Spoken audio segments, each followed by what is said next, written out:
So today we are here to do my CO2 laser treatment. I'm very excited. It's been on my wish list for the last 8 years and I'm excited to see some change. It's honestly just a reminder of my painful acne journey, and I'd rather just not have that reminder there at all. She has a mix of scars. Let me show you guys.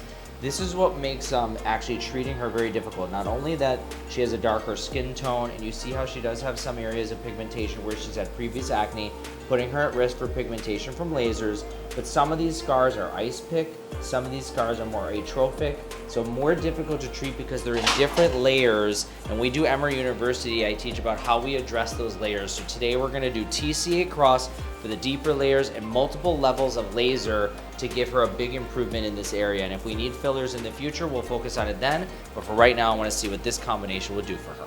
Okay, so we are pulling on the skin, and you guys see when I pull the skin, this allows me to determine which are pores and which are more ice pick, or some of the atrophic scars where I could do a little TCA on to get more improvement. And so I'm doing that right here to see how much improvement you can get. You can see these are more pores that will improve with laser, not as much with the ice pick or with the TCA cross. Those will widen if we do those too much with the TCA.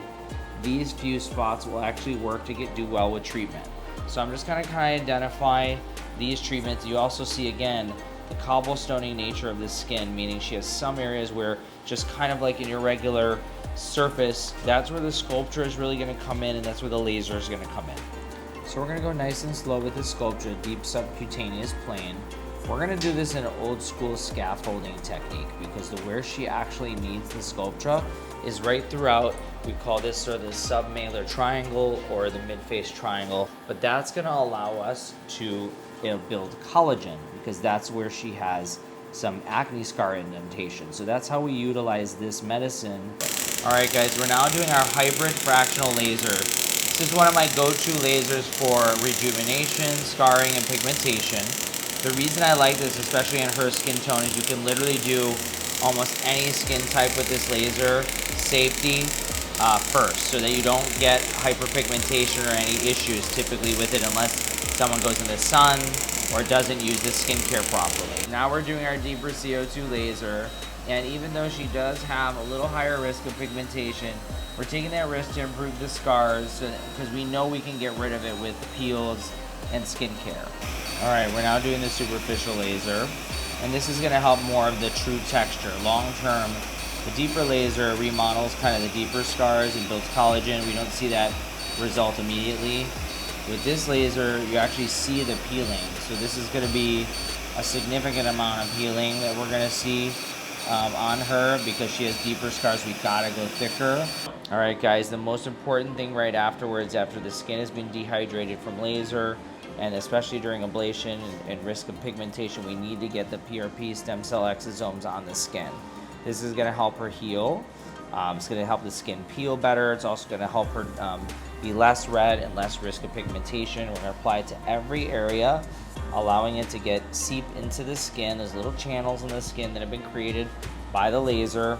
After this goes on, we will then help it penetrate with our Emer Skin Hydration Mask. But this is mainly designed post-procedure. It has in, you see, biorestorative treatment. It has hyaluronic acid, tea tree, licorice root, citrus extracts. It also has growth factors and peptides. This is gonna help her skin heal. It's also gonna cool her down. Hey everybody. So today is day 1 post-procedure, and I need to do my morning skincare routine. The first one I need to use is this one, the AOXC serum, and it says just to put 4 to 5 drops of this on my face. Next step is the Emer Skin Hyla B.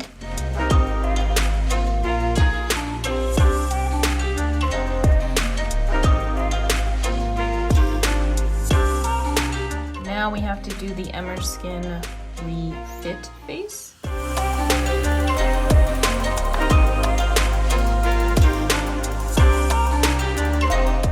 Okay, as you can see, the cheeks are progressively getting darker, and there's a little bit of crusting on this side and that side. So I noticed a difference. It's breaking up a little bit over here, and here, and you can see some cracks over here. As you can see, I have some cracks, and underneath we can take a small peek at that pink new skin that is underneath, which I'm so excited to see because I'm like, what do you look like? Also, I've been very diligent with my AM and PM routine, even though, you know, it is tedious and it does take me a long time. I know it'll be very worth it in the end. I can't believe it's day 5 already, but time flies when you're healing beautifully. So this is what my skin looks like. Also, can we take a moment here to appreciate all the pink skin underneath? Oh my God, it's so exciting to see. This is what I look like. A lot of new skin happening here. I still have a few spots that need to come off, but obviously I'm not forcing them off. I know it's really red in the cheek area, but I feel like I could get away with it.